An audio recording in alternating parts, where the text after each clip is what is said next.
Welcome to Duo Chat with Brittany and Cynthia, where we talk about drama shows like Dawson's Creek, One Tree Hill, and more. Hi, everyone. And I'm I'm Brittany. Cynthia.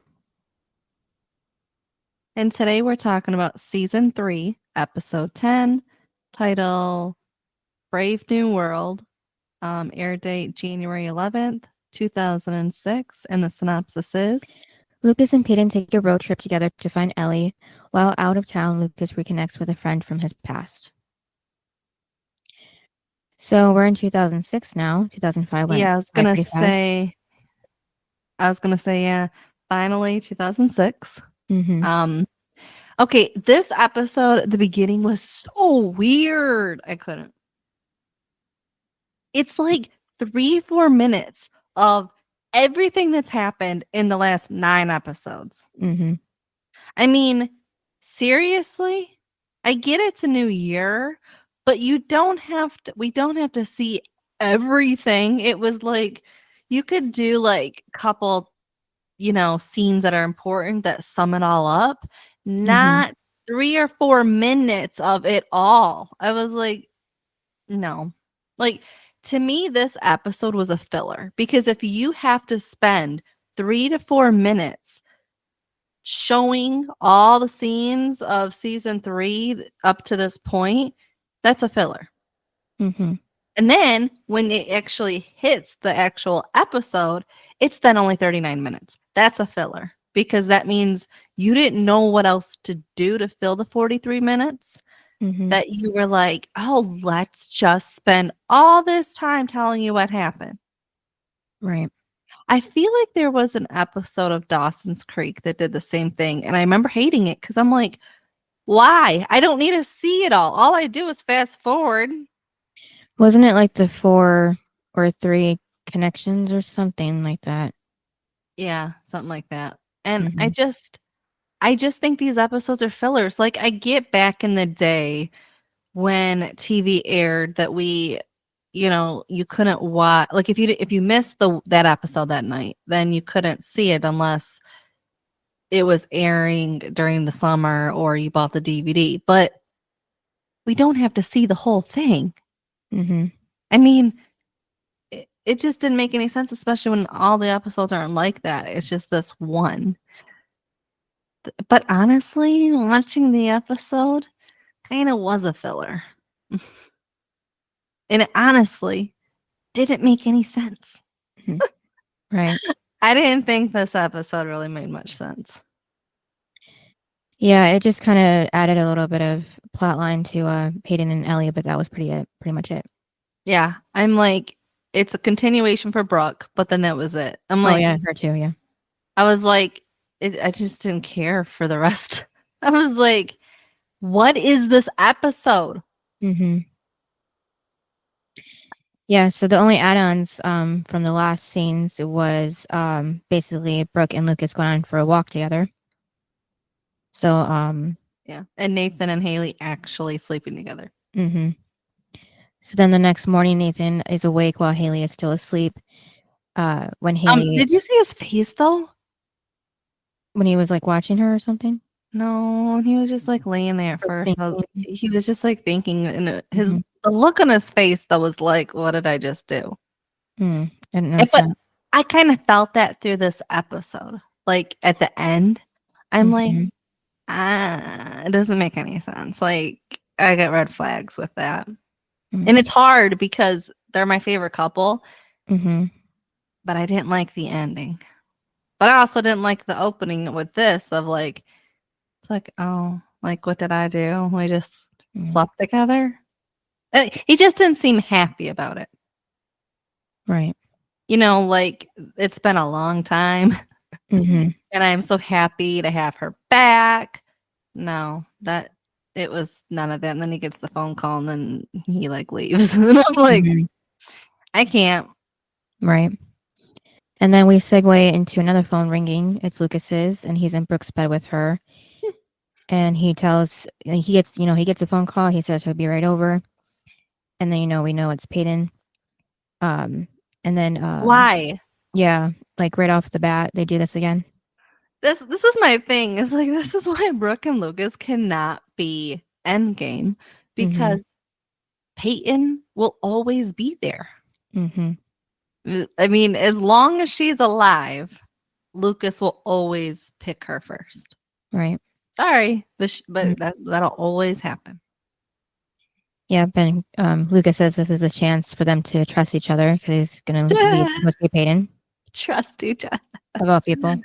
It's so funny because it's like we know the future of what's about to happen. So it's just kind of funny. Yeah, so she tells him that she's going to be busy anyways because, you know, she's going to work on her fashion line. About to set up the website and everything. So it goes live in an hour, so she's going to be busy. All I know is that happened very quick. Yeah. I mean, just yesterday, she was designing those 4 dresses and showing the girls because remember, you know, and also like Haley's jacket or something because remember that's what she wears to go see Nathan, and then this is the next day. So she did all of that yesterday, and then now Mouth has already made the website and it's launching today. What that was an overnight. It wasn't even next week. It's gonna. It should have been like 1 week later. It was like, why is it the next day? Yeah, well, we see that Brooke realizes she jumped the gun there too much. She did. Just yesterday, she was only starting to create this. Yeah, because with her other clothes, with the store, she didn't see the process of that because she wasn't involved, so she didn't know exactly how long it took them to make all that. So, what do you mean? Her clothes from the store that she's working at. Oh, yeah. They got them up so quick in the store.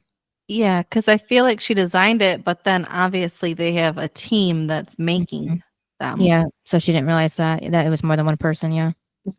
She thought only one person actually makes the clothes. I guess. That there's not an actual warehouse or something that they're making all this. Right. Yeah, I guess she was just clueless about that. Yeah, and then after he leaves, you know, she has her happy, giddy, kicking her feet kind of moment. And then the scene right after is like because like we just skipped to the hour later for some reason. And her website goes live, you know, and then the sales keep going up and up when she keeps refreshing the page and she's freaking out. That was hilarious. I mean, it was impressive, but like what? And that was the other thing. She's not okay.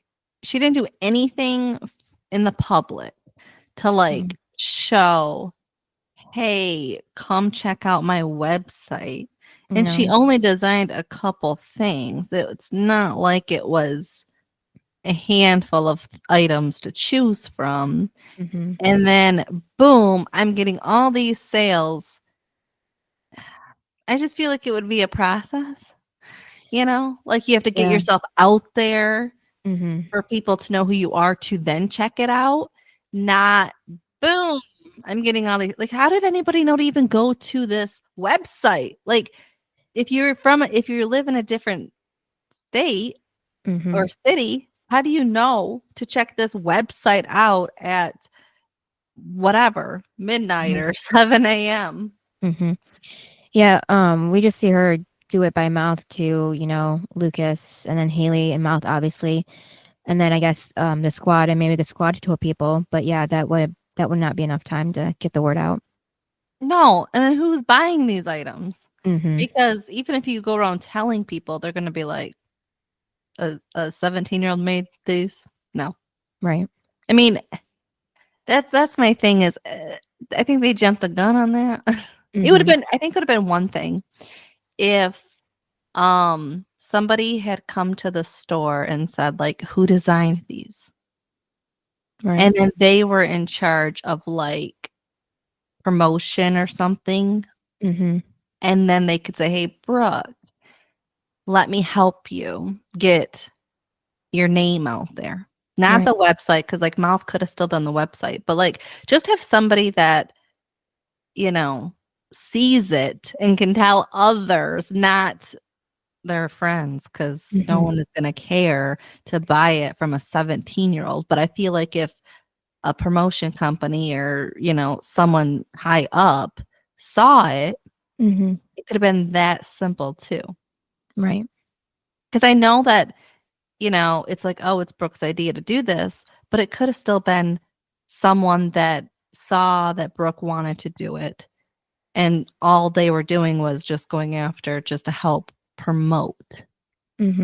Like she could still do all of this of like freaking out over her head, but it still could have been something as someone like that's how we know it's being promoted. Because otherwise, it honestly doesn't make sense that a 17-year-old girl from a small town can get all these sales.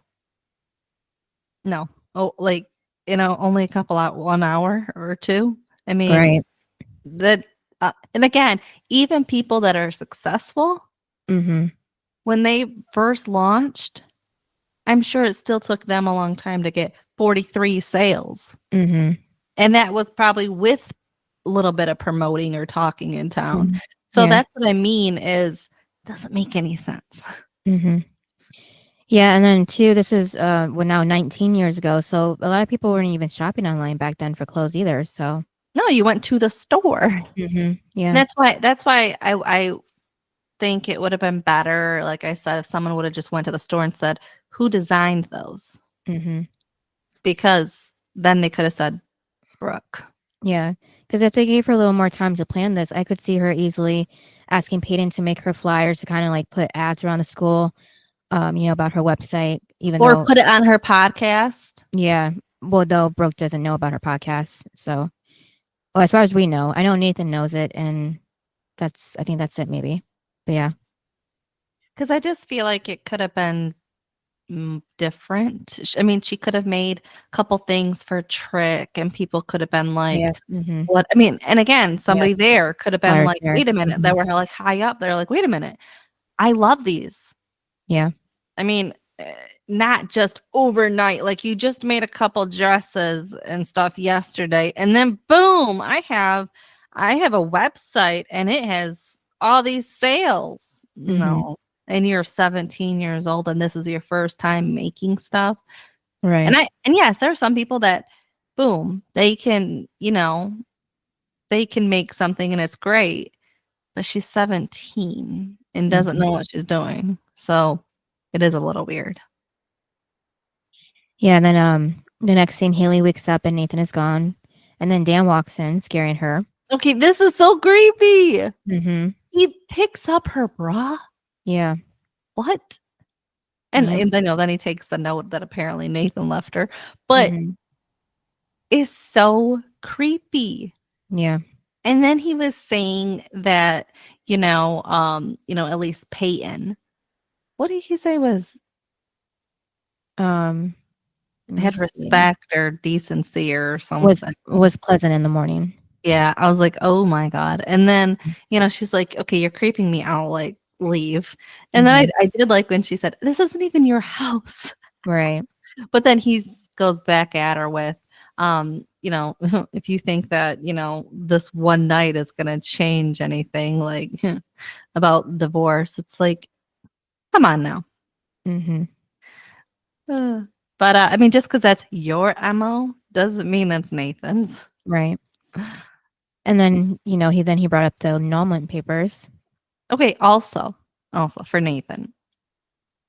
Isn't it a little weird that they slept together, which is fine, but then like the next morning you get a call from your mom, okay, well, the only person that's inside that house is your dad.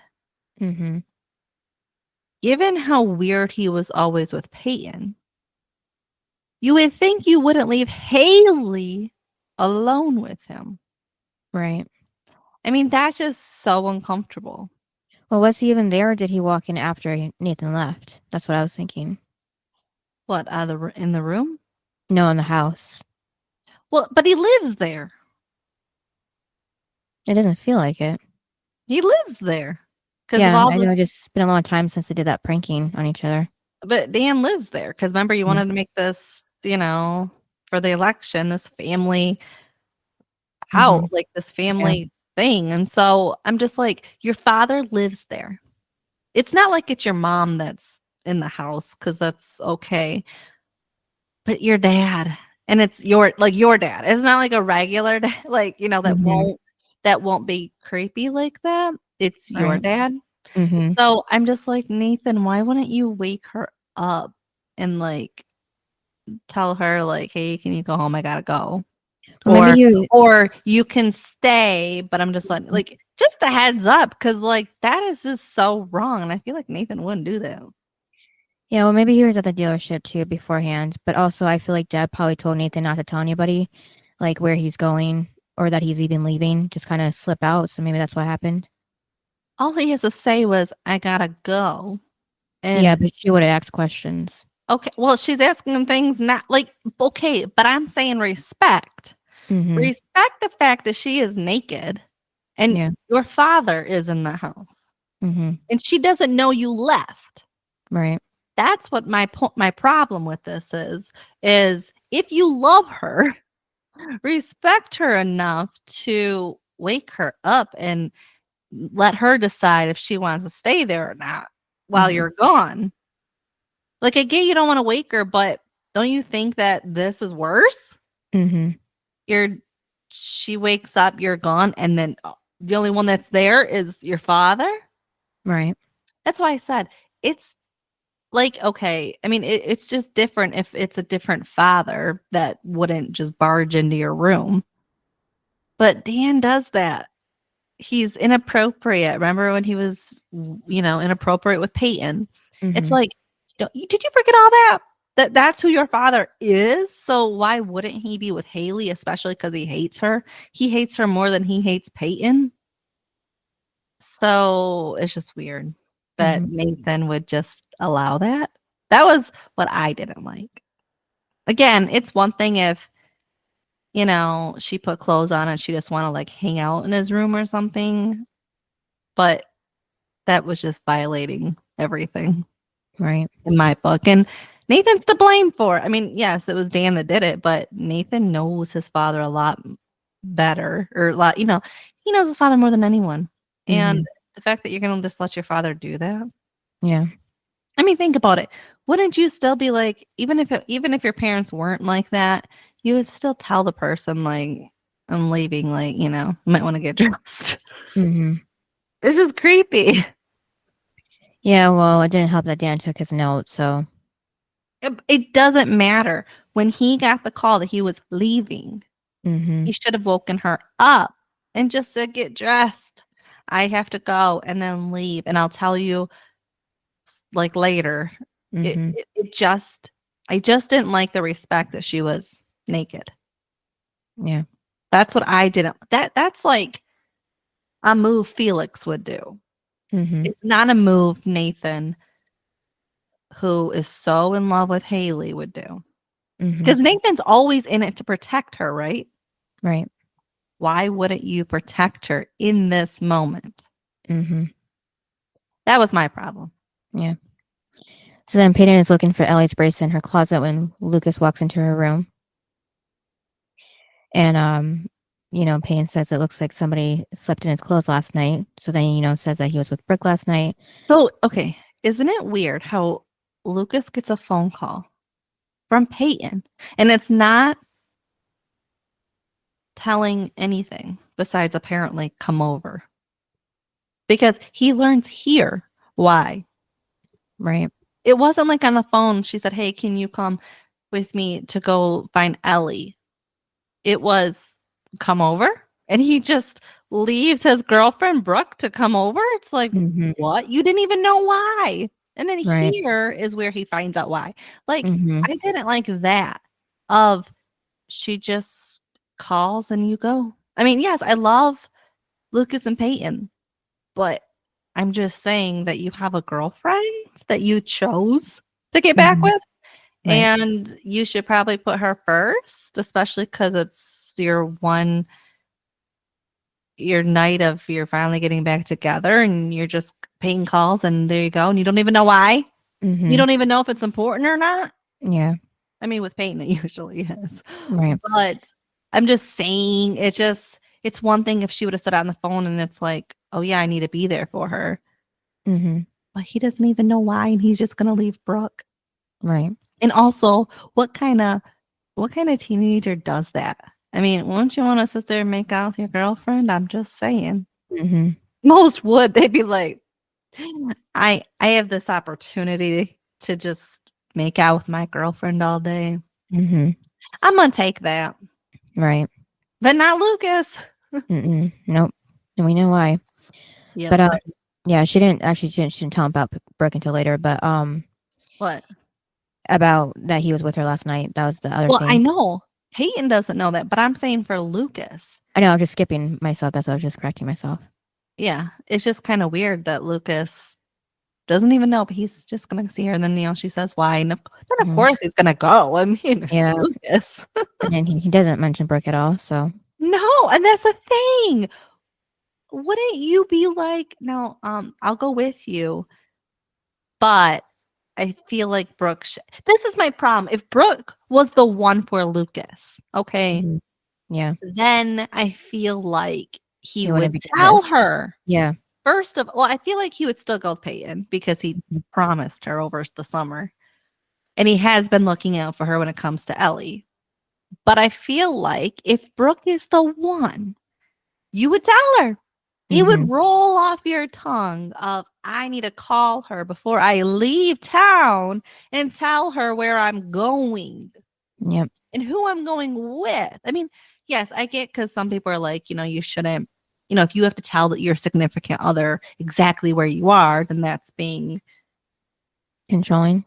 Yeah, but I don't think so. I think it's called respect. Yeah, not in this case. And Lucas doesn't have any of that when it comes to Brooke. So that's what I mean is because I feel like if the roles were reversed, right? And he was with Peyton and Brooke called, I feel like he would tell Peyton. It just, it's, but because it's Peyton, he just, doesn't, and Brooke isn't the one that he's just like, oh, whatever. Right. I'll just leave my girlfriend and out of the loop and just not know where I am. And also that's a great start to your relationship. Yeah. It's not even like at this point the relationship is over where, I'm not feeling it, so I'm not going to tell you. This is the start of them getting back. Remember when I said Nathan and Haley didn't start out great when they got married? And then it just it just went downhill. This is the same now for Lucas and Brooke. They finally are back together after 9 episodes of playing games that now there's a lie. This is great. Yeah, and then Nathan is driving and Deb calls him, and then he gets the call from Haley at the same time, but he ignores it. Or puts it on busy, I guess, as I did it back then, but I didn't know there was such a thing as busy. Did you? No. I also didn't have a flip phone in 2006, so I didn't get a phone until high school. Right.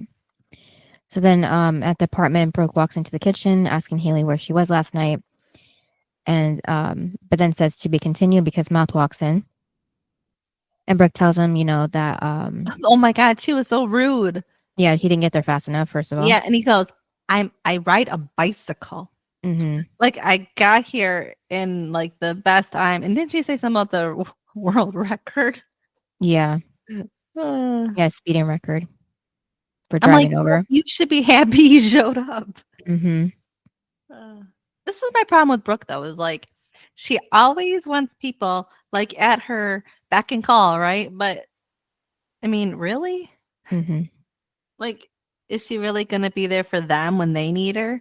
Right. No, she's usually busy. Ask Peyton. Oh, yeah. Don't you think Peyton, should have asked Brooke to go with her? Yeah. If they're best friends, remember, let's go this best friend thing again. If they're best friends, shouldn't she have her best friend go with her? Right. And we don't know if Peyton knows about Brooke's website or anything, so they're not really helping each other out at all in this case, in this episode. Well, they didn't really last episode. She needed her bracelet to find her bracelet, and Brooke needed help with her artwork. Yeah, well, and remember, Haley's the one that last episode gave her the idea, not Peyton. So it's like they both needed each other, and again, they weren't there for each. It just I feel like we should do like a tally of how many times they're not there for each other because it's not working out very well. Mm-hmm. And Brooke is all freaking out because the orders keep going up. So she tells Mouth to fix the website. Even though My mouth, I'm sorry, mouth was hilarious because it kept going like 33, 36. Oh, it jumped to 43. And it was like, yeah. And she was like, we don't need, like, I don't need you here, like, talking about how well you can count. Like, I need you to, like, delete it and stuff. I'm like, Brooke, this is what you wanted. Yeah. That's kind of what Haley tells her. So she ends up getting 43 orders and she says she only has 4 dresses. Yeah, that was funny because like Mom's like, well, how many do you have? And she goes, 4. And it's like, yeah. See, that's the thing is she should have given it a month for her to make the dresses. But also, can you really make I mean, I guess you can make dresses of like, so many in larges, so many in mediums, but you'd have to have the money for it before you can even. I mean, otherwise you would be like Brooke here of like, now that people are paying for it, now I can make their dresses, but I also don't have time and it'll take me a couple weeks. So you're not going to get your dress in time of whatever you need it for. I mean, I think that's the bad part, but I do think they're showing kind of reality of like, you need the money if you want to get these orders out today. But also, if you don't have the money, it's going to be a couple weeks. So then on the road with Lucas and Peyton, Lucas asks where they're headed, so he has no clue about anything. No, he's just going along with it because it's Peyton. Yeah, so apparently they're going to River City, and he says he's never been there, but it's been on his list randomly. Why that was weird to me because it sounded like when it rolled off his tongue, it sounded like he has never heard of it. Or when she says it, it's like the look on her face was like, I've never heard of it. But then when he says, oh, it's on my list, and I'm like, what? You did some of these their facial expressions in this episode don't add up to the scene. Nathan at the end, Lucas here. I'm like, what is up with this? This is what I mean. I had no idea what the heck was up this episode because I'm like, I feel like the acting compared to or their facial expressions compared to the scenes are off, and the stories are weird. Like they don't add up. Yeah, it was all weird to me this episode. Yeah, so Peyton asks about that long story of his, and he says that he was with Brooke last night. Yeah. And then, Brooke says, never mind. He says it wasn't like that. You mean Peyton says it? Oh, yeah. And then Peyton, said she thought he decided not to play Brooke's non-exclusive sleeping game. And then that's when Lucas tells her that they're actually together now exclusively. Okay, this is weird to me because, Peyton brings that up. But then finally she gets the, hint that she should be upset. This is what I mean is it was weird because then she's like, I'm an idiot and you're an idiot and, you shouldn't be in the car with me. And then she didn't have the realization until a minute later. Because then, she asks about the dating situation. But it was just kind of weird to me. I'm like, okay. Again, it just didn't add up to me. Well, I thought she realized it in real time because, she says, I'm an idiot. No, you're the idiot. So yeah, she was that. That was it just didn't add up to me, but okay. But I do agree that, it's not Peyton's fault. Lucas should have said, but I guess it is Peyton's fault because she should not have asked Lucas. Whether Brooke is with Lucas or not, it's going to hurt Brooke. If that's your best friend, you wouldn't do it. Right. If anything, you would ask her first if how she feels about it. And then that's when Brooke would tell you they're together, and obviously it's a big no. Right. So I didn't like that there was no communication from Brooke or Peyton. And don't you think? Okay, this is another strange thing. Don't you think that Brooke, once Lucas left, she would have called Peyton and been like, "Oh my God, guess who? Guess who's back together?" Mm-hmm. I just think that's odd. Again, they're best friends. You would go run to your best friend to tell. I mean, think about when she was in love with Lucas. Remember, she couldn't wait to run over and tell Peyton that she loves him and all of this. And yet here we are, and they're back together. I think more solid. I feel like they're more comfortable than they were in season 1. Not more solid, but just more comfortable. And yet she's not telling Peyton.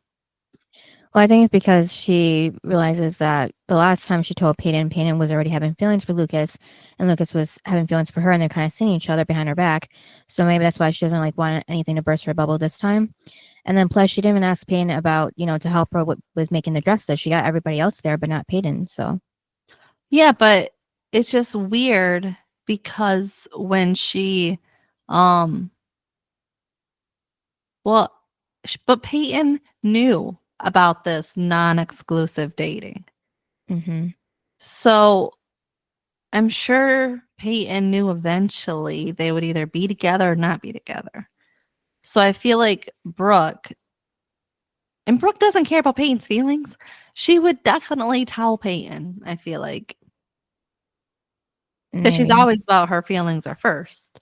Mm-hmm. So I feel like she definitely would not care that Peyton might have feelings or not and just sort of go with it. But also, she knew that. Yeah, but didn't she find out then before everyone came over that he was with Peyton or no? I think it was like right before they came over. Or right after they got there, the way it was early on in the day. Because I feel like maybe she knew that they were together, so she didn't tell have Peyton come over. No, I feel like that was just her finding out when Lucas told her. That's why she was like telling Haley like he's with her his other girlfriend. And then so Peyton had to spell it out for Lucas why this was wrong for them to be together in the car on the way to see Ellie. And Lucas's excuse is that he made her a promise, and that's why he didn't tell Peyton about Brooke and him getting back together, which is stupid. Well, I get you made her a promise, but you should have told Brooke you're going. You made her a promise. You feel you have to do this. Mm-hmm. Exactly. I just feel like you should have. It doesn't matter. You still should have told her. Yeah. Mm-hmm. Yeah. So he says she should be able to turn to him for help. He loves being that guy for her, but my God, yeah, what? No. Yeah, not when Brooke's involved like this now. Yes, when he said, "I love being that guy for you," I'm like, first of all, we know you love being that guy, but at the same time, you're with somebody else. Mm-hmm. Like, even if in the future he, was with somebody else, wink, wink, that person is not going to be happy if Peyton needs you for something. They're just not. Like, Brooke, so it doesn't matter who he's with, that person will never like it. Yeah. So then even Peyton, points out, well, does Brooke love him for being that guy for her? Nope. And Lucas says nothing. So Peyton tells him to call her and tell her that they had, the plan already before, way before they got back together. I did like that she kept like pushing him, like, call her. Yeah. And then Brooke is at home setting up to make more dresses with Haley in mouth when her phone rings. So that's when, it's Lucas. And, she's happy to hear it from him. And she thinks that he's like on his way over. But then, of course, he says that he's with Peyton. And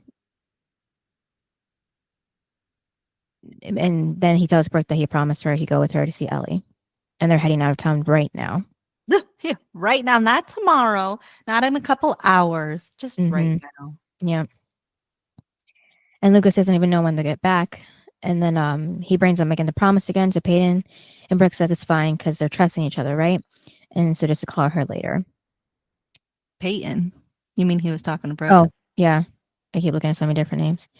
Yeah, so Lucas hangs up and tells Peyton that Brooke's fine with it. But of course, that was not. my Mhm. problem was once it gets off the phone, he just tells Peyton, she's good with it. I'm like, what are you talking about? Mhm. Brooke was not okay with it.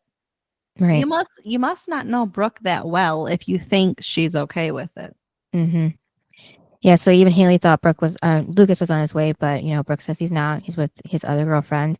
And then we get flashbacks of Peyton and Lucas together, but only some of those are, that Brooke would be aware of. So I guess I it's know, from the like when audience's they perspective. were in the hotel room, you mean to tell me that Brooke saw that?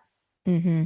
She didn't see Yeah. any of them. Yeah, so I guess that was more the audience perspective I of guess what it's so happened last time. it's so that we can remember what happened. But I feel like Mhm. when they do flashbacks, it's supposed to be that person Mm-hmm. remembering. Yeah. But it was the same thing with Nathan. One of the flashbacks are of Haley at the bus stop Mm-hmm. Yep. going. He was not there. Mm-mm. The only last time he saw her was when he gave her the ultimatum. That was it. Her going on the bus, the only person that saw that was Chris, but also maybe Jake. I don't know. But it's just like, what? Mm-hmm. Nathan didn't know. So I will say that they do throw, I don't like it because it doesn't make any sense because that person doesn't know, but their flashbacks are supposed to be them remembering the past, Mm-hmm. but it never adds up. And then Peyton and Lucas eventually get to Ellie's house, and Lucas asks Peyton if she's okay, but she said she didn't think she would be afraid of the truth. Then Lucas tells Lucas that she's going to do this alone. So she gets out of the car and tells him sorry that he rode all this way over here just to kind of sit in the car. But then he says, you know, that he'll just explore a bit. But you'd think it's a different city that he has nothing, no connection with. That he doesn't know anybody there. But then surprisingly, we find out later that he has a friend here because apparently she was somebody that lived in Tree Hill when they were younger, like early high school. This is what made no sense of when he went to, and we'll get more into it when we see Mhm. her. Yeah. And then Peyton gets flashbacks too of when she first met Ellie, and she comes to when Lucas says her name, telling her good luck, and she walks up half the stairs and tells him thanks. And then when he takes off, she goes up to the door to have more flashbacks of when she told Ellie to get out of her life. And then we see Nathan go to see Deb at a motel, and he has no idea what's going on with her. And she starts to explain that he knows how much she loves him, and that over the years since she met his father, she's changed, and somewhere along the line, she's become somebody she doesn't respect. And then we get flashbacks of when she threatened Dan, to hurt him and everything. Yep. And then, so now she's like saying like she's always been dependent on others. She's afraid to be alone, and she's not going back to Tree Hill. Which So is true because Mhm. when she was starting out her life with Dan, she was using her parents' money. Right. I mean, they've always supported her.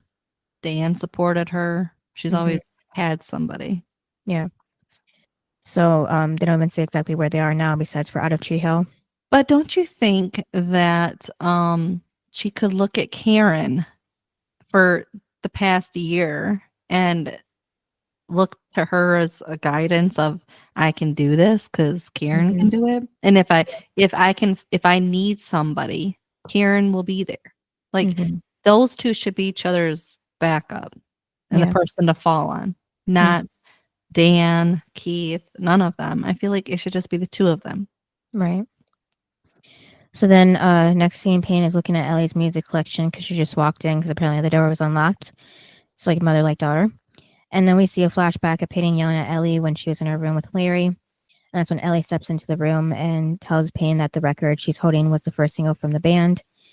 And then, Payne explains that, she let herself in because the door is unlocked. But Ellie says it's okay. And then, she asks Payne what she's doing there. And then Payne, said she went to go see her at the motel, but she was gone. And then she couldn't figure out how to find her, but was thinking maybe she didn't want to be found. And Ellie doesn't say the answer to this question, but she says to Payne again that what is she doing there, and Payne says she's has a business position for her. So when she met Ellie, not exactly met, but like a little bit early on, she knew that Ellie was a writer and like a music lover, but now she's like asking for her help to put out Haley's album. Yeah, that was weird. I'm like, she is like a music producer. Yeah, because before when Payne found her article, Ellie was saying that writing's a big part of her life, and now it's all focused on music now. So, Well, I just thought it was weird. I'm like, she knows how to do all that. Mm-hmm. Right. And then Lucas ends up in a park where, he ends up meeting up. Well, not meeting up, but he ends up finding Faith there because her mom said she was there.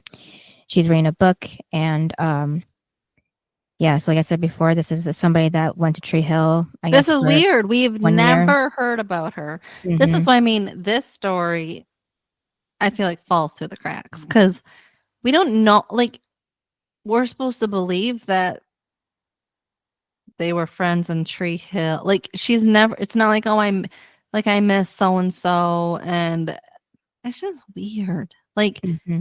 Storytelling, all of a sudden she showed, like, we see this girl and we're supposed to believe that she was like the river court girl.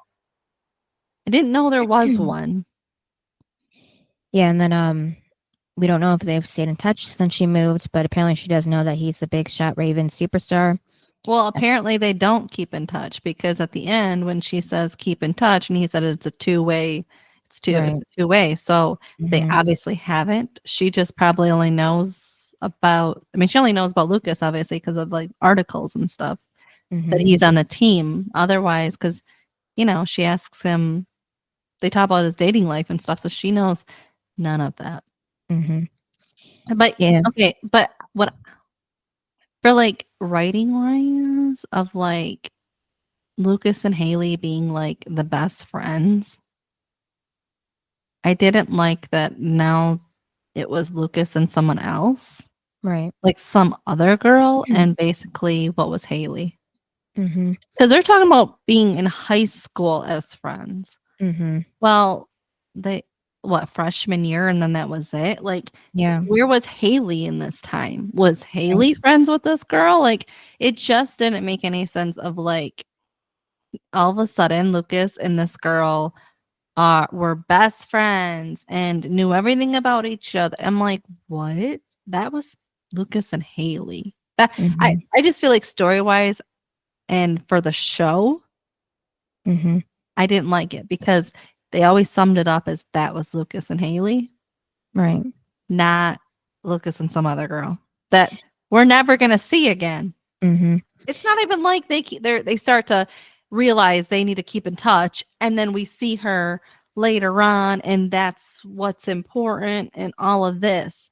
There's no reason that this storyline needs to be in there. It's not like she's going to be in, next season or when they're adults, they run back into each other and boom, she's, in his life. Like there's no reason for it. Yeah, so this is just a filler for him. They didn't know what else to do with him while he was there. Maybe they could not have him in there. I don't know. Or maybe he's on the river court with like little kids or something. Yeah, or maybe I was gonna say maybe they could have made something like a one episode where he thinks that Keith lives there, so he tries to go to find him maybe, but then ends up being like at a dead end or something like that, just to make it interesting. It makes sense. But this doesn't. I'm like, you had your river court friends. You have Haley. There was no mention that you had a best friend that was a girl that was part of the river court group. Like Skills and all them don't talk about her. Right. So she doesn't exist. But all of a sudden she exists. I'm like, but then she doesn't. It's like the story just falls apart. Yeah, they don't talk about Jimmy either. So yeah, that was sad at the end. Yeah, so who knows? Maybe she was there. We don't know because they don't talk about her. Yeah, but Jimmy. I'm saying for storyline for the show, I don't like it because it's not like he's been missing this friend and like okay, wouldn't it have been great if when Haley left and she told Lucas, I'm not coming back, don't you feel like that would have been a moment of like, now my second best friend, like, she falls in the line of like another girl that was his best friend left. Mm-hmm. It's just weird. She's not brought up because she doesn't Right. exist. Mm-hmm. But all of a sudden, one episode, she exists. That's my problem. Is if she, for storytelling, if she mattered, she would have been brought up then, probably when Haley left. Right. But it doesn't happen that way. Mm-hmm. And so that's why it's a filler for him. And I don't like it because don't be bringing fillers into this episode like that. Like storytelling fillers like that mean nothing to me. That's why I said, if you were going to do a filler, do like, little kids on the river court and you want a quick mentor, like, or you see your childhood of, or something, or maybe it could have been like a father son. And then you remembered Keith, maybe. I don't know. Just something that made sense, because this whole storyline made me fall asleep because I didn't care for it. Right. Because it doesn't make sense. Did the girls and drama queens talk about it? Yeah, I think Hillary mentioned something that it was out of the blue. They focus more on Ellie, but yeah, so. Because I remember when they said the racetrack episode didn't make any sense. They said that it was an out of the blue thing, but I didn't, because they had to do some way to make Nathan have an accident and almost die. So for me, that made sense. Plus of who, Uncle Cooper was, like the cool uncle that races cars, like that's cool. I didn't think that was out of the blue. What I think out of blue is this: someone who we don't even know about was his best friend and stuff, and no. That's what that's what doesn't make any sense. Do we see Lucas tell Payne about this promise about helping her find Ellie or go see Ellie? Well, he tells her in a flashback or whatever, and I think it was season 3, episode 1. He says, like, he brings up like he'll be there for her. I don't know if it was when it came to Ellie or just in general. But he does say like he's there for her or something. Right, because I was gonna say they seemed like this with him. It seemed really last minute. So I was wondering if they actually planned it ahead. If they showed us, saying like, if you ever want to go see Ellie, I'll go with you or something like that. So thought maybe they put some plan into this, but I don't know. Well, and I get that they're trying to make Lucas, because it's the setup. I do think this is the beginning of the setup of Lucas and Brooke not being together. I know fans don't believe that. They like the Brooke and Lucas fans. They don't believe that. I don't think they realized that this was a setup. Like, it was set in place in season 3 of Brooke and Lucas not being together. Because they like to always blame Chad for it all. I've seen. They're like, well, Brooke and Lucas would be together if it wasn't for, all that. And I'm like, no, because storytelling wise, you see it right here. It was not supposed to be Brooke and Lucas. Because who is he going with? Peyton. Who's he lying to? Brooke. It's like, that was never, this was set up. This wasn't oh my God, what happened to the real actors? So we got to break these two up. No, they were never supposed to be, they were supposed to be the filler. Right. A fun couple to like watch, root for, have love for in high school, but not be the real soulmates. Right. And that's what Brooke and Lucas were supposed to be. And they filled their roles in that, but that was all they were supposed to be. Lucas was always supposed to be with Peyton. And I think this was the start of breaking them up for good. Because, I think that was their way of like, how do we make Lucas not support Brooke from afar, but not like be there for her like he would be for Peyton? Because in this episode, Brooke needs him, but Peyton says she needs him, but she really doesn't. But who does he go to? Peyton. It's that simple. Brooke needs him, truly needs him. And that's it. It's like, what? That's the thing is, no, that was a setup so that we can realize, wait a minute, Peyton does need him. Yeah, and Faith, is trying to see if he's changed it out. So like she's saying, like, don't tell me you're dating some bitchy cheerleader. And then we segue back to the apartment where Brooke is telling Haley to sew faster. And then points out, she wasn't paying attention to the tutorials, but Haley tells her she knows how to sew. I know how to sew. That was funny. Yeah. And Brooke's just freaking out, telling everybody to move faster, and asks Mel where the extra fabric is. And, just Haley's trying to calm her down. And Brooke just says she's just focused. And Haley says if this has anything to do with Lucas being with Peyton right now.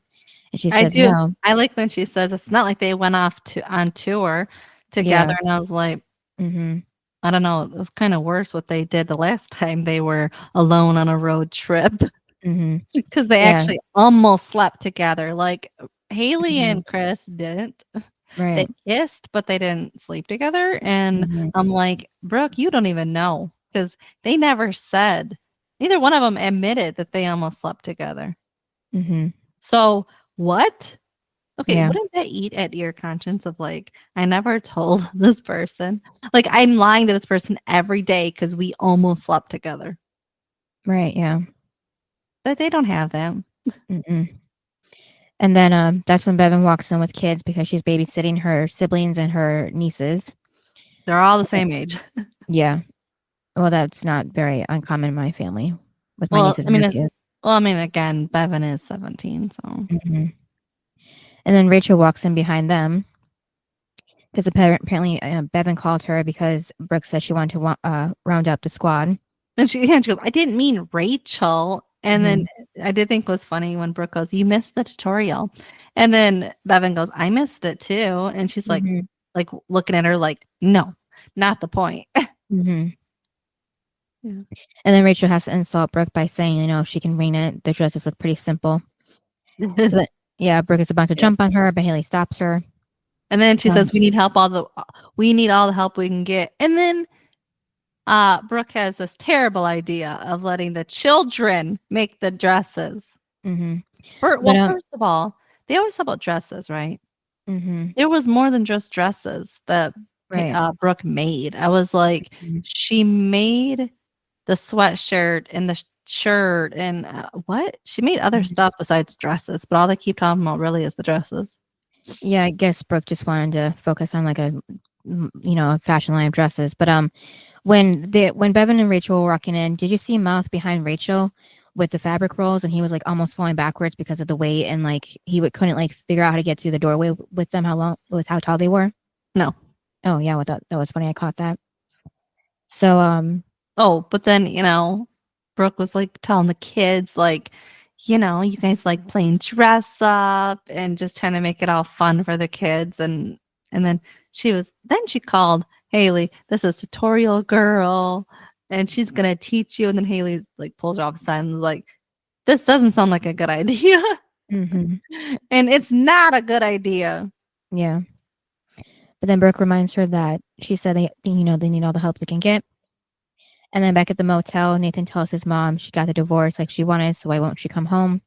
And she says she can't. So I have a problem with Deb in this. Okay. She left Nathan when he was younger. Forgot what age he was, but he left her she left him back then. She's leaving him again with Dan. Like, are you serious? Nathan told you how bad it was then when you left. You're gonna do it all over again? Like, she learned nothing. Yep. She's all about herself. Here's the thing. Dan threatened to kill you. That's what she says, right? Well, you survived. Like, I'm sorry, but at some point, put your kid first. Deb is not that person to put her kid first. She seems to always want to put herself first. And it's like, No, Nathan should. If Nathan was your priority, right, that she was going to go through all this with Dan, right, that I'll do this whole thing to save Nathan. Why aren't you saving him by being there for him instead of leaving? Leaving is not the answer. Okay, Deb. Right. I didn't like that because I'm like, you left him when he was younger. I just don't like that you're doing it all over again. Mm-hmm. Yeah, well, she tells him to go be with his wife because, you know, what they still have matters and not to make the same mistake she did. So she's not, I guess, leaving him with Dan. She's just trying to push him with Haley so he'll be safe that way at least. Okay, but maybe that, like, maybe it's going to take time, right? I mean, even one day with Dan is terrible. Mm-hmm. She knows that. So I don't get it. And Yeah. also, it's kind of out of the blue for Nathan to, like, see his mom's leaving. Mm-hmm. Last episode, she was all, like, somewhat supportive in the public eye. And then this episode, it's like, what? For Nathan, it's just weird. Mm-hmm. So then housekeeping knocks on the door, making Jeb jump. So Nathan asks why she's so spooked, and she gets flashbacks of Dan. And that's when she confesses about the fire. Also, don't you think that Dan will know exactly who did it by you leaving? Yeah, he should. Because it's not doesn't. Because it's not like Nathan graduated high school and you have no reason to still be in Tree Hill. She literally is leaving while he's in high school. Right. I mean, that's very suspicious. Mm-hmm. And then, you know, she admits that the dealership wasn't an accident. I still don't get why people keep thinking it's an accident. Right. What made people think that that is an accident? Mm-hmm. So she takes his hands and says that they're going to get out of this. They were going to get out of this together, but Dan wouldn't have it. And then she confesses she tried to kill Dan, and then that's when Nathan pulls his hands away from her. And she tries to explain she was so miserable that day of the fire. And, you know, then we kind of see how she did it in the flashbacks. And then she continues saying she's been out of rehab for so long. So I have a question, or I have a thing about when she did it. Mm-hmm. Did you notice she lit it on fire, then she turned around and put the hoodie up on the hood? I was like, what? Yeah. Wouldn't you, people that do that, make sure they're covered the whole time? Mm-hmm. Why is she then doing it after? I don't know. I thought that was odd. I'm like, you know, you could do that very easily. Like, you can still see your blonde hair. Why did we have to see you do that and then put the hood on? Mm-hmm. It didn't make sense to me. I'm like, we still know who it is. Mm-hmm. Yeah, so she tells Nathan how she did it, and she did it for the both of them to free them. But Nathan doesn't want to hear it, and he tells Deb that she didn't have the courage to leave Dan, but she had the courage to try to kill him. So he walks out. That's true. Mm-hmm. And then we go back to Faith and Lucas at the park, and Lucas mentions how Faith was joking about him dating a cheerleader. So, you know, she tells him not to say it, but then he says that it's Brooke. And, you know, Faith remembers Brooke because she was terrible, she says. That's the thing is, she knows who Brooke is. I mean, it's not like, you know, that's out of the blue for her. Mm-hmm. Yeah, so then Faith compares Brooke to Morgan Finley, who was the senior captain of the cheerleaders when they were freshmen, and that Brooke was basically, you know, becoming like her, at least when she was leaving Tree Hill. And then she mentioned how her and Lucas became friends because he basically took the bullying that she was getting from Morgan and other people on the cheerleading squad, her and her friends.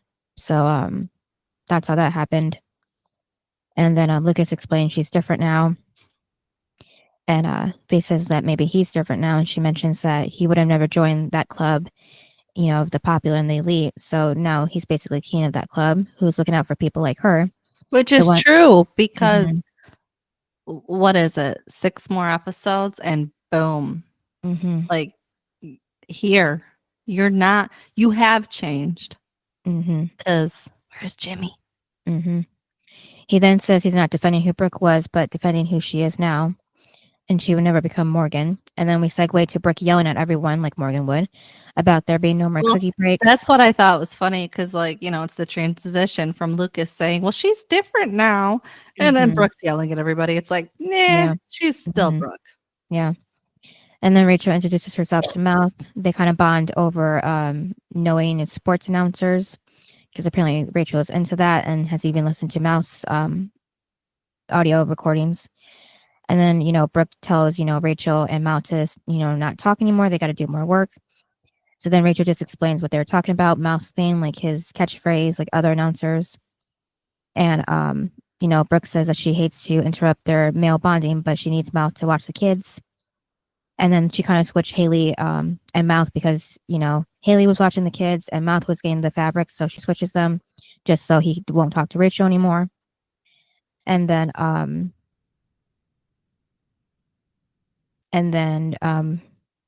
reading.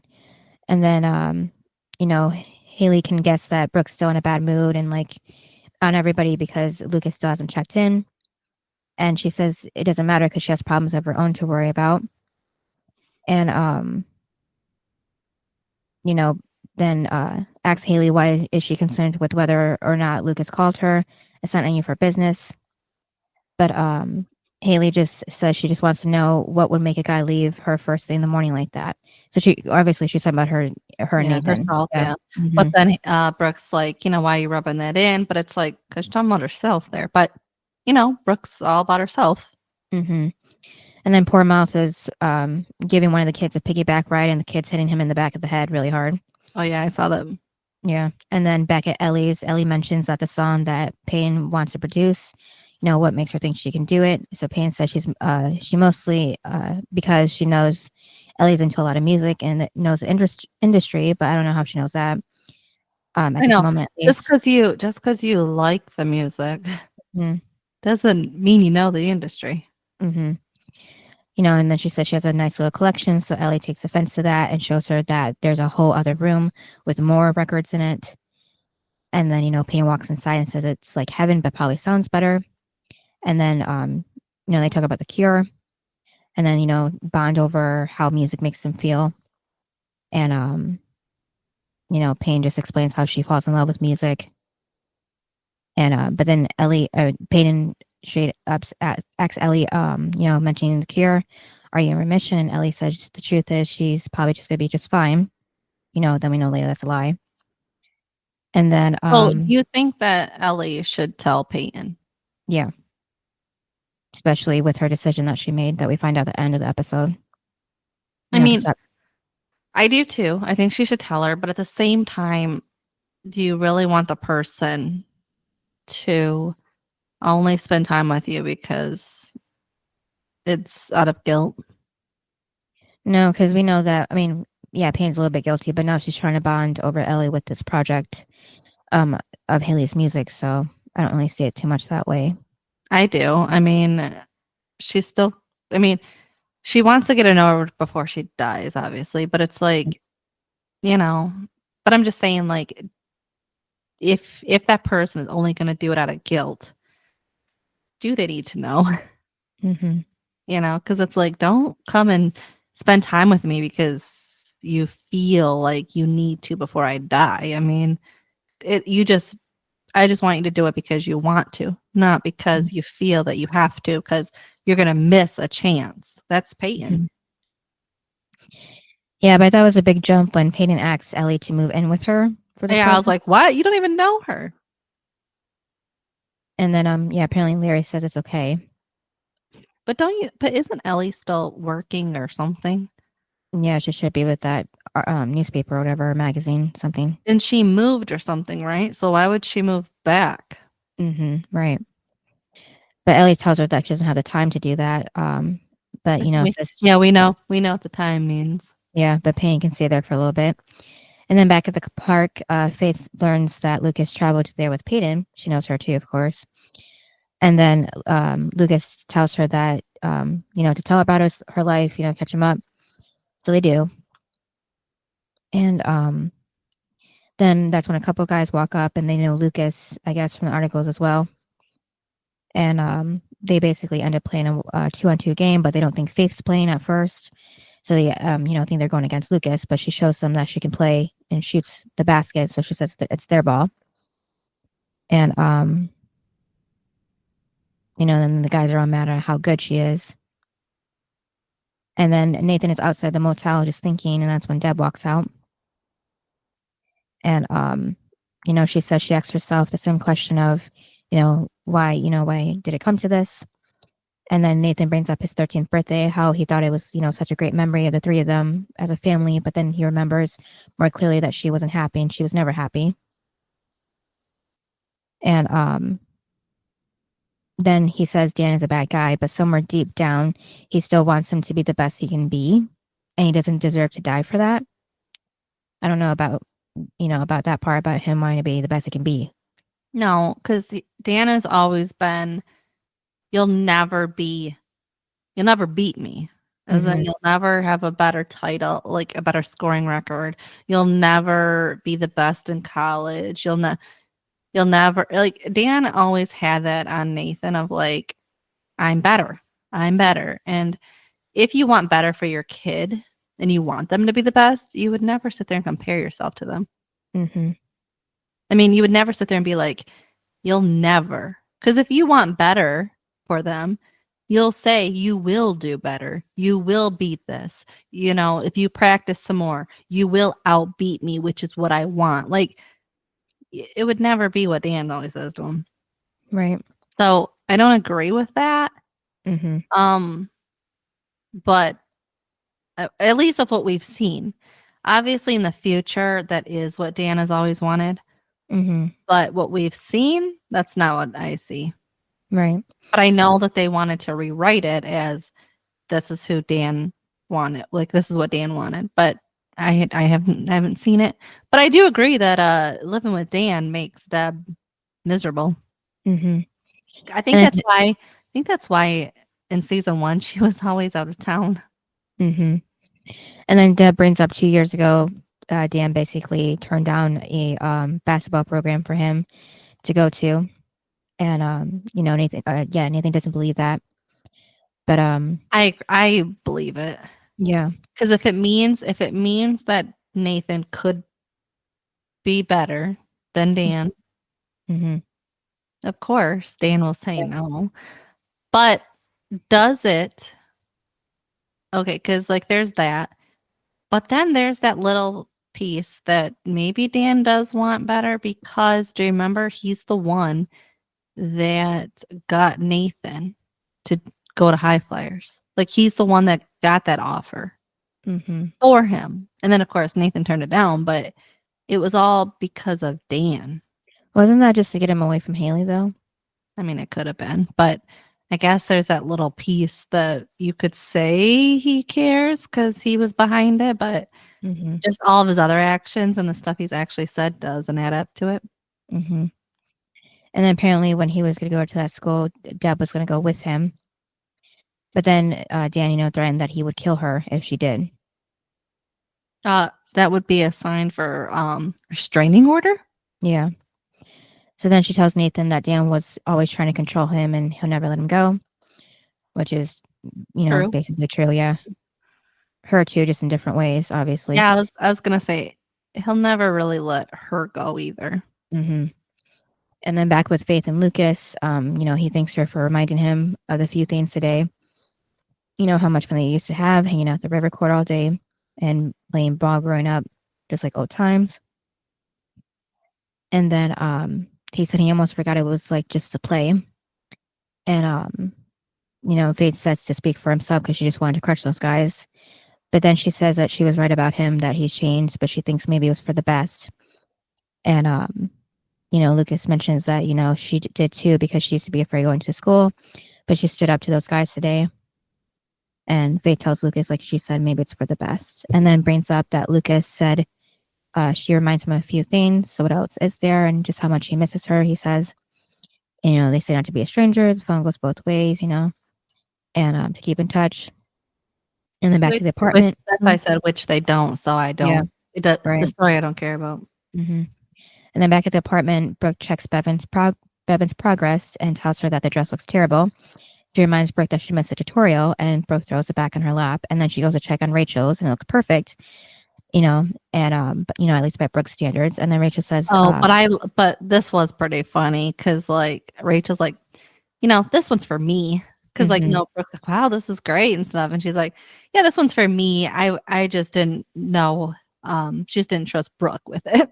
That's why she came to design her own and then leave. Yeah.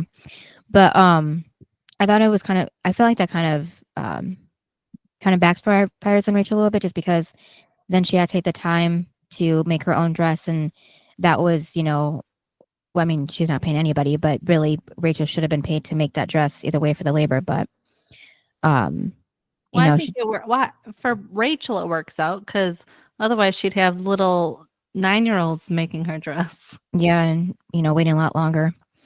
So Brooke tells everybody, thanks for wasting your time today. And then once Brooke realized who the dress was for, she probably be like, we're out of stock. Right. So it's probably best she made it for herself. Mm-hmm. Well, because it was so funny. Good. I just like the design. Right.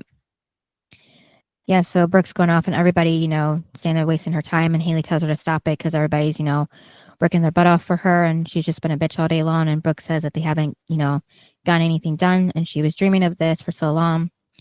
And she asks Haley if she understands, but Haley says not if it, if it changes her. No dream is worth that. And then she comes to realization and tells everyone to go. Yep. And she'll do it on her own. Yeah. Because, she says to give people their money back, but Mel points out that they spent most of it on the fabric and materials and everything. But she should be doing it by herself. I mean, like, if Haley and Mouth offered to help is one thing, but, to just, like, force everybody to do it? No. Yeah, so she apologizes for treating them. Because she's not really feeding them lunch and dinner, is she? Right, no. Well, they had Bevin's cookies, but then she told them to stop taking cookie breaks, so. Yeah, but they're supposed to eat all day, right? Or they're supposed to have lunch and dinner. Yeah. Also, I have a red flag. They were supposed to make all these dresses and everything, the 43 orders, and all just one day. Yeah, I guess. Doing it by hand too, not even a machine. Nope, guess not. So then, Brooke apologizes for treating them like that. She wasn't herself. And as an apology gift, she gives the kids copies of Haley's album. And Haley tells... Is it really Haley's album or just a song? I don't know. They didn't really specify that. Because she only has one song. Right. I mean, later on we hear the second song that we know of her, but yes, Halo. The second song by her. Well, I mean, because I count the other one with Chris as the first song of Haley's. Yeah, but that's just her one. You said her album. She doesn't have an album. Well, I wasn't sure because Chris kept saying her masters. Like she had a whole, album worth of songs, but they never. She only worked on this one song because he said, "Tell her the song is great." It's just a song like that. That's why he wanted her to wanted to know all the personal things because that's what the song is about. And, but also, do you remember when the record label guy comes and he said, "Tells Nathan like she must love you because she gave that up." If she would have, if this is her an album, she had to give nothing up then. So that's why it's just a song because we it's not like people come up to her or we hear any of her friends say, "Oh, I love this song more." Like Peyton would be the one that's like, "Oh, I love this song more," and this, and like give her feedback, but it's just the one song. Well, then Nathan and Chris went through a lot of stuff just to get that one song. But we don't hear about any other song. It's not like made up songs that we hear about. It's one song. Yeah, and that's a lot of money for one song too. Well, I guess if you're kind of a nobody. Yeah, so Haley tells Brooke that was a nice thing to do with her CDs. And then Payne is still at Ellie's house and she's talking about music with her. Well, that's the thing is Peyton wants to make. She wants to help Haley make a record. So it is one song because she wants Ellie to hear this one song.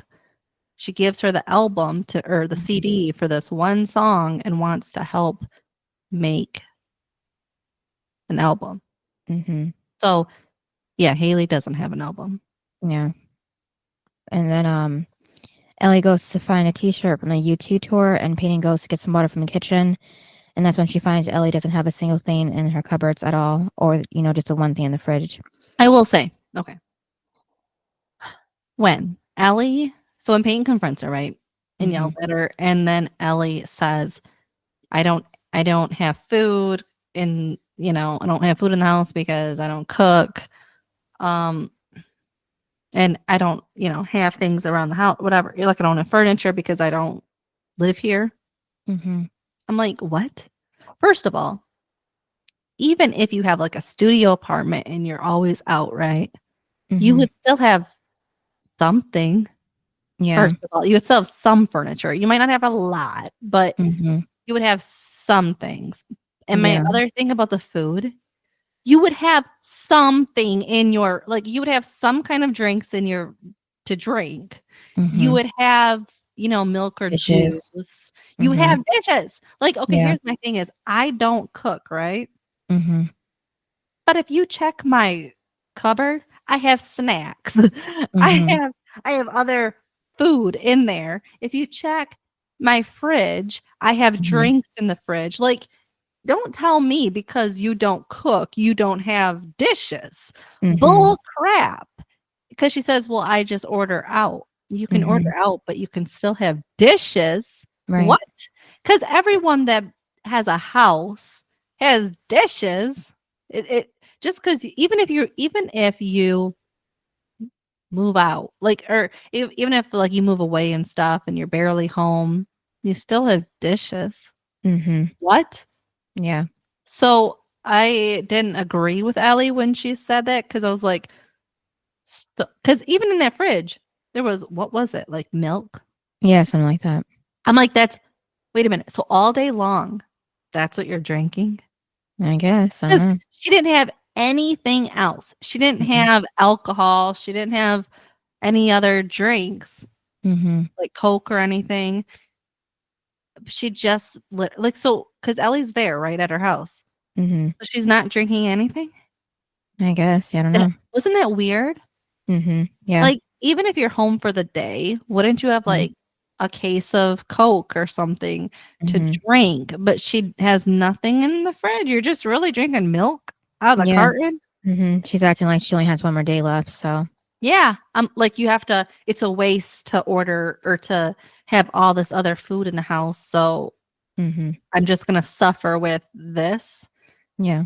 No, that's what was weird to me was even if you don't have dishes, okay, let's say you just don't have dishes, right?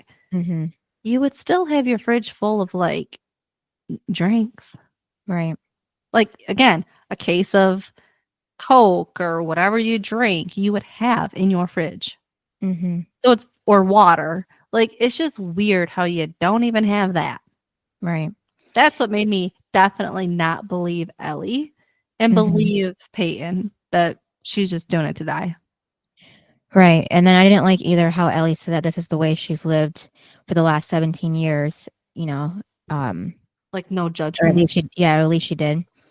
So, yeah, that was too far because Ellie's the one that went and found Peyton first. So she's the one that wanted to get to know her daughter. Yeah. And now because your daughter's confronting you about the truth, you're going to throw that in her face. Mm-hmm. So that then Peyton feels like she is doing all this for nothing and that basically her mom's a bitch. Mm-hmm. Yeah. So Ellie says that Peyton didn't want, music advice. She just wanted to be there out of guilt. And she tells Peyton that she doesn't, want it or need it. And just tells Peyton to get out. So kind of like a parallel to Peyton telling her to get out of her house. And then Peyton admits that this is why she came to see how she is. And, is it so bad that she cares? And that she was going to, that she wanted the help with the CD or the album so that she could raise money for cancer. And she's like, is that so wrong? And I'm like, no, it's not. It's actually really good. Right. I'm surprised that Ellie didn't throw it in Peyton's face of when she says that of oh, you only care about cancer because of me because I'm not you think I'm dying. Yeah. I'm surprised she didn't throw that in her face because I feel like that'd be something Ellie would say is like, that's why you're doing it. Mm-hmm. Like, you don't care, like, because you should care about cancer whether your parent has it or not. Mm-hmm. So, and because you never thought of it until now. Right. And then the next scene, Nathan and Deb are in the car. Nathan Oh my says, God, there's so many of Nathan and Deb. Yeah. They could have had this all in one scene. Mm-hmm. So they're saying goodbye, but she says she'll never leave him for good. Okay, and I'm gonna be honest. Wouldn't this whole thing be in like a couple hours? You sitting down with your parent, your mom, and hashing this out for a couple hours, and then you go home. This seems like an all day affair. It's like we've moved from here to here. I'm like, oh my God. Yeah, because you think that Deb would want to get out of there as soon as possible. So, well, no, he drove somewhere to go see her in the hotel or motel. Yeah, but I'm saying like you think that she wouldn't want to be in one place for too long now that she's on the run. So, well, and also maybe Dan has a tracker on Nathan's car because he lives there that she would be afraid. Oh my God, you can't stay here too long with me because Dan will come find you and then come find me. Right. Then Nathan says he's not too good on his own either. So that's when Deb brings up Haley again. And, but when he emancipated himself, it broke her heart. But she realizes it was his strongest moment. So hopefully she can find that strength.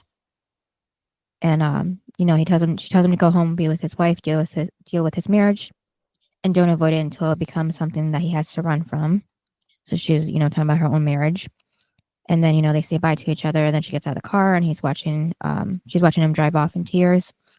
And then back on the road with Lucas and Peyton, he tells her he's sorry about Ellie. So I will say, I did like that Deb was giving him advice about his marriage because it wasn't too long ago that Deb hated the idea of those two getting married. Mm-hmm. She was not his fan. They're their fan. So it's nice that now she's coming to realization that wasn't a bad thing. Right. So Payne's upset because she feels like this is going to be the last time she ever saw Ellie. And then Lucas puts his arm around her, bringing her closer. I couldn't. I was like, it's one thing to like tap on her shoulder, like, hey, I'm here for you, But when he pulls her in, I was like, no. I mean, and I'm not even, again, I'm not a Lucas and Brooke fan. I am actually a Lucas and Peyton fan. Yeah. But this isn't good because once again, we are showing that this is who's supposed to be together. Yeah. So then the next scene, Lucas finally calls Brooke and he tells her that it's going to take longer because Peyton's car broke down. Oh my God. I couldn't with this. I'm like, why lie? Why make her go crazy? Yeah. All to open up the door and you're right there. Yeah. Pranking her basically. Yeah. She tells him it's a risky trick because it is. And then he says, you weren't worried, were you? And she says sarcastically that she wasn't for a second. And then he asks if it was a bad day for her. And she says she, really needed her boyfriend. And he says he's there now. So put him to work, after it's the end of the day. Okay. I have an issue with this. Okay. Brooke was all like alone, sad, whatever. I had an issue with the fact that she, like if that happened to you and you have 43 orders and you probably didn't get much done because you had to teach people and, then, send them, like I can't imagine they would get a lot done in that day. To perfection. And then she said she's going to just do it on her own. Well, people are expecting this. They paid for these orders. I feel she should be working. Like if it was me, I would be staying up all night trying to get these orders done. I wouldn't be moping around on the couch and then all of a sudden Lucas is there and it's like, I don't want to do any work when he offers. It's like, Brooke, where is the priority? Like you have all these all these orders. So all these people are depending on it. And think about it. If you don't give them their orders, they will never buy from you again. And then, like in the future, and then they'll be like, then they'll tell their friends and family, don't ever go there. Like, don't ever order from that because, I didn't get my order and all. Like, it's not good, especially when you're starting out. that's how you want to leave your legacy, like build it, is by not caring about it.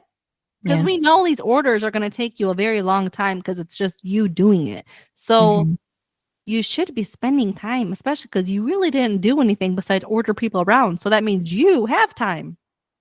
So I just feel like for me, that would be my priority, is getting these orders out. And then, because Mouth stopped the website, right? Yeah, he should have. Yeah. So it's at 43 orders or something. So Yeah. However, he did that. So you should get caught up and then spend time with him. And if he wants to stay there while you're making these orders, fine, be it. Yeah. And maybe he could package while you're making the dresses, like that kind of thing, but not be like, I'm going to mope after they left. So you're wasting time. And then when Lucas shows up, oh, I'm going to hang out with him instead. It's like, no. Like your priorities, girl, are not in order. So I don't know how you're going to become successful from this. Yeah. So they, well, he says, she says that she wants to do something he wants to do. So then he says that he has something to do. But then he doesn't say with you quick enough. So she's disappointed again after his first stunt. Oh, also, it's like a parallel of like the beginning of season 1 of like Brooke always doing what she wants to do and Lucas having to do what she wants. And it's finally like, no, she just wants to do what he wants to do. And that was nice because again, in season 1, it was all about what Brooke wanted. Then we see Ellie playing music as her doctor leaves her message on her machine saying it's important to call him back. Well, but she was listening to Halo. Yeah, about her decision to stop treatment. But then she just turns the music louder to drown his voice out. And then as Halo keeps playing, we see Dan put his name plaque on the desk as the new mayor. Of course. And then Haley is at home about to call Nathan, but then changes her mind. And then Ellie shows up at Payne's house now. And Ellie tells Payne that she's right, the song is good, but he needs background vocals. And Payne explains it's a demo. So then Ellie tells Payne that this is a business arrangement. And Payne agrees to this. And Ellie walks in. And then Payne closes the door, which is a segue to Haley opening the door for Nathan. And he says he just wanted to see her. And that was what I didn't like. Because if you look back at his face, when he says it, I was like, I don't believe it. I don't believe you want to see her, because the look on your face is like, I guess I'm being forced. Like my mommy told me I got to come see you and make up with you. So like, that's why I'm here. It wasn't excitement of like, because there's been times where Nathan is excited to see her and that just wasn't it. Like his face was not it. So I didn't do that at all. And then at the river court, the boys are playing when Lucas and Brooke get there. He tells her Mouth is announcing. Yeah, announcing. I was gonna say narrating. And that was my thing, was Jimmy's not there, because this is the season. So yeah, it's like, wow, here we are, not here. Yeah. So then Lucas tells Brooke that this is his world, or at least it used to be, and she says she has been here before. He says he knows, but he never told her that, what this place means to him. It's not just a court, it's where he came from, it's where he belongs. And Brooke asks if she gets to be part of this world, because he says it's his world. And he says it's the biggest part. And then Mouth introduces Lucas in his announcement voice, calling him the River Court legend, and says it's been a while since he's played a game, so will he tonight? And Brooke tells him to go. And then kisses him, so he does. And then Brooke just sits with Mouth. So. So for me, the high was Lucas on the river court with the boys. I liked that part. And the low for me was Lucas and Faith, because it made no sense. Yeah, my high is the same, but my low is when Lucas decided that it was perfectly fine for him to go on that road trip with Peyton after he just got back together with Brooke. Yeah, it was a low too, but I just feel like the Faith of it all made me like want to fall asleep, because her storyline doesn't matter, like falls through the ground. Like we're done. Okay. Yeah.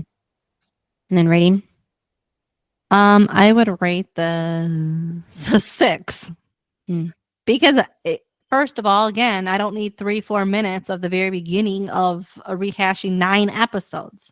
Mm-hmm. I don't care for that. I've watched this seasons. I don't need to rehash it. They could have just picked out most important, scene here and there, not the whole dang thing. Also, because again, we also get flashbacks of Deb. We get flashbacks of Lucas and Peyton. Like, it's a lot of flashbacks. Mm-hmm.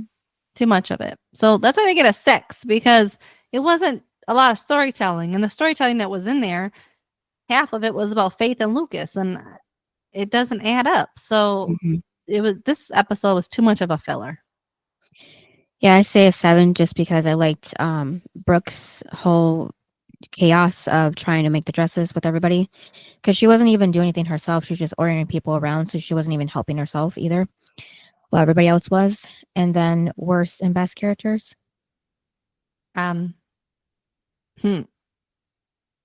Let's see here.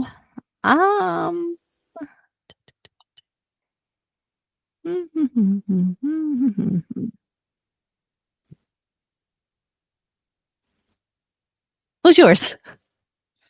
My worst was Lucas, because I said before about him lying, well, not really lying, but not telling Brooke the truth about, wait, I mean, he didn't tell her right away about going to the road trip with Peyton. And then the best is Haley, because she's still helping Brooke, even though Brooke really bit off too much she can chew with her whole order numbers. So she was over her head, and Haley was still helping her, trying to keep her leveled and remind her she can't act this way if she wants to be successful. So, yeah. And yours, if you can think of it? Okay. Yeah, I can now. The best is Haley. Mm-hmm. The worst is Deb. Okay. Because she left Nathan again. Mm-hmm. Like, here's the thing. When you can leave him? Which technically you should never leave him because he's in high school. Don't turn into Haley's parents. But at least you could, I guess, leave him when he's actually together with Haley. Mm-hmm. Living together, where he's not in the same goddamn house as Dan Scott. Like, you are leaving him with the devil, the person you don't want to leave him with. So, and you made the mistake once, and Nathan told you how bad it was. So why do it all over again? So, what, just because he's older? What is that going to do? And also, yeah, you said go fix your marriage, but he's not going to fix it overnight. It's not like, boom, we're living together. No. And also, how's that going to work for you when, so she doesn't get Mommy of the Year, and it's always about her. And now Dan's going to find you. Wait, does he? Like, because he has the note from Nathan. Yeah. I don't know if Nathan explains all the details in there about his mom, but I mean, he probably. I mean, he doesn't. I mean, I'm sure it doesn't say like why, because he doesn't even know until he meets his mom. But I'm sure it probably said something like, "I got to meet my mom at this motel, like this address." That was probably what he put in there, and like how much he loves your blah blah blah. But I was like, Dan now knows where you're at. Does he ever go and confront her? Well, I don't think Nathan put exactly where he was going in the note, so I can't even think of the next time that Deb and Dan would see each other before Haley and Nathan's second wedding, but yeah. Is it the school shooting? Was that before the wedding? I don't remember that. Well, yeah, school shooting is 16, and then their wedding is 22. Oh, okay. So yeah, but I don't remember Deb being at the school when that I know, happened. Because I know Kieran and Keith are there. Like not even at the end to see if Nathan is okay. Bad parent. So was she still in hiding then? I really don't remember the rest of this season very well. Me either. Those two things. So me either. I'm trying to think too, because I'm like, it's very fishy that she just leaves and leaves Nathan. Like, Dan knows better. So it's that's why would you leave when Dan, like, it's suspicious for Dan. Like, wouldn't he like put it all together like she's leaving? What? As he's trying to figure out who did it. Yeah, I'm looking at the episodes right now, and it looks like Deb just kind of disappears for a bit and they focus on other things. Yeah. Keeps coming back though. Mm-hmm.